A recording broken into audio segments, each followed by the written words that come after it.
اما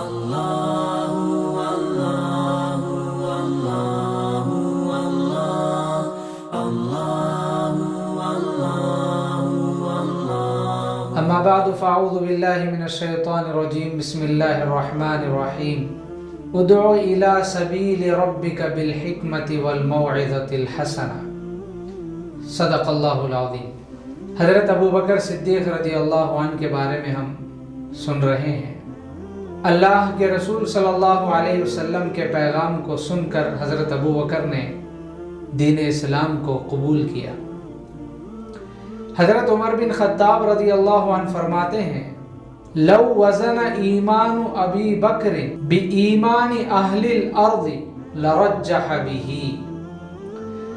حضرت عمر بن خطاب رضی اللہ عنہ فرماتے ہیں اگر ابو بکر کا ایمان اور زمین والے تمام لوگوں کے ایمان کو تولا جائے تو ابو بکر کا ایمان بھاری ہوگا۔ ایسی ایک مثال حضرت ابو بکر صدیق رضی اللہ عنہ نے قائم فرمائی، فوراً پیغام نبوت کو قبول کیا، اللہ کے رسول صلی اللہ علیہ وسلم کی دی ہوئی ذمہ داری کو قبول کیا، پھر دین اسلام کی تبلیغ کے لیے کوشش کرتے رہے۔ حضرت ابو بکر صدیق رضی اللہ عنہ ایک دوسرے کو پہنچانے کا کام شروع کیا۔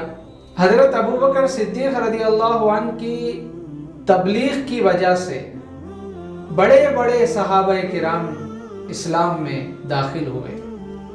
مثال کے طور پر عشرہ مبشرہ میں سے 5 صحابہ حضرت ابو بکر صدیق کی محنت سے اسلام لائے۔ ان کے نام یہ ہیں عثمان ابن عفان، زبیر ابن عوام، طلحہ بن عبید اللہ، سعد بن ابی وقاص، عبد الرحمن بن عوف رضی اللہ عنہ۔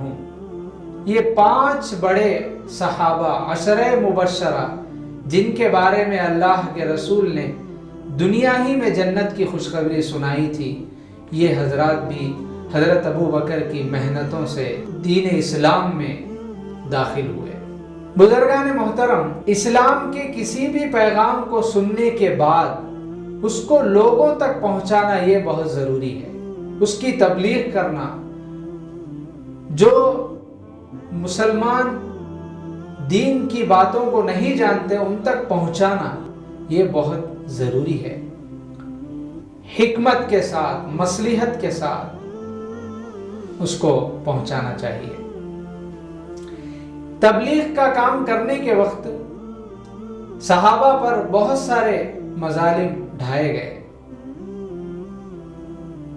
سب سے پہلے حضرت ابو بکر صدیق اسلام قبول کر لیے تھے، اس لیے آپ ہمیشہ اللہ کے رسول سے کہا کرتے تھے کہ کب تک ہم چھپ کر یہ کام کریں، اس کا اعلان کریں گے، اس کو عام کریں گے لوگوں میں۔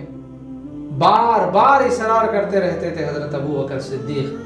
یہ اسلام اللہ کا محبوب دین جو سارے عالم والوں کے لیے محبوب ہوگا، اس کو ہم کیوں دبکے کریں، اس کو اعلان کریں گے۔